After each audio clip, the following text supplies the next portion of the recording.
everyone, my name is Catherine and this is a short presentation of a review paper, Enriching Student Learning Through Video Annotated Peer Feedback Activity, a guide.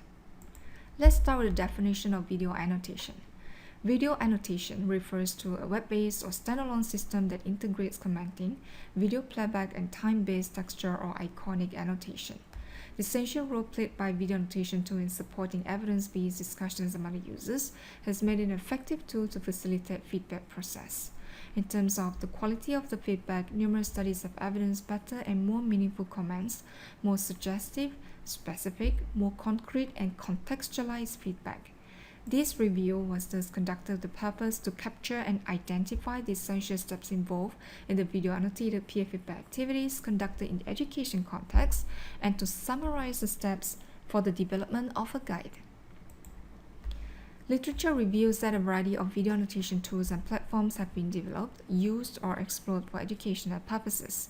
As you can see here, some commonly used video annotation tools are Video and Media Annotation Tool, Collaborative Lecture Annotation System, and Nguoi. The basic features of video annotation tool is time-marked text annotation, and most of them allow users to take part in threaded discussions. Some have colored markers for users to categorize content, and some come with tagging or labeling of users' comments. Some even have advanced features such as multimedia annotations and sharing of annotations on social network, e-rubrics, video-to-video annotations, as well as the password-protected video server. Now, let's talk about the framework for teaching with video annotation. The first step, preparation, is concerned with designing and planning of the lesson. The second step, participation, is related to the stage of implementing video annotated practice. And for the third step, connection, activities can be designed as such to establish connections of student learning to other topics, activities, or professional relevance. Drawing upon this framework, this review analyzes the essential steps involved in video annotated peer feedback activities. A three-phase process which involved developing a strategy for literature search, selecting studies, and categorization was performed. Searches were conducted with two sets of key terms, which were chosen based on preliminary searches on the related literature. To be included in this review, we chose video annotation studies which were conducted in education context, those which present empirical data and published between 2011 and 2020, as well as studies with some positive implications of using video annotation. The selected articles were later classified into 5 different categories, focusing on the main purpose of the video annotated activities, such as for self-reflection purposes, collaborative classroom work, peer review, individual exploration of video content, and integration of tutor, teacher, or expert feedback. As a result, 9 of the studies were finally returned for coding and data extraction. The content of these papers were analyzed via qualitative content analysis based on the research question formulated. And this is the outcome of the review, a proposed guide for video annotated peer feedback activity. The first step plays a crucial role to ensure that students know what to do and what the predetermined goals and outcomes are. For students to be able to work towards achieving the learning outcomes, they need to first have a thorough understanding of the objectives and task requirements. Another important aspect is concerned with the scope of annotations. Depending on the intended learning outcomes, students need to know exactly what or which aspect to focus on during video annotation.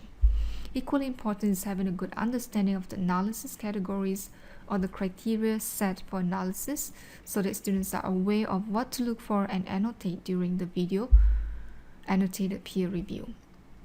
The second step is concerned with helping students to get the necessary technical support either from instructive course, demonstration, or video annotation training. The third step is concerned with preparing videos as input for the video annotation task, which will be conducted at the later stage. The fourth step is concerned with viewing, analyzing, or evaluating peer videos and providing feedback in video annotation platform. It was noted that annotating on videos was one of the essential steps in most of the studies which incorporated video annotated peer feedback. Self-annotation is considered crucial as it pushes the students to self-reflect upon their own performance. Thus, it could function as an effective self-monitoring strategy for the students. The next step is reviewing feedback in the platform. Now, students are to read and respond to the comments in the platform. Among the strategies commonly used were summarizing the peer comments or writing conclusions, noting how improvements can be done in the future or how they would apply this learning in future. Based on the review, it was noted that a variety of activities have been used to help students in drawing connection between what has been discussed and learned from video annotated activity and the intended learning topics or practices, or in other words, to translate the knowledge and skills to other learning experiences. Most of the studies have teacher-led class debriefs after the video annotated peer review. Some studies require students to write individual reflection or journals, and some require students to revise their work based on the feedback received. As a conclusion, this paper has provided a review on the essential steps involved in conducting a video annotated peer feedback activity. However, these steps are not conclusive. Continual practice or research work is required to further confirm the steps. As for recommendations for future research, future studies could focus on other databases such as Web of Science to result in a more comprehensive review. Besides, more details such as the challenges and considerations for conducting video annotated peer feedback activity can be further expanded in future studies. It is also interesting to explore the possible effects of these steps on student learning. With that, I would like to end my presentation here. Thank you for listening.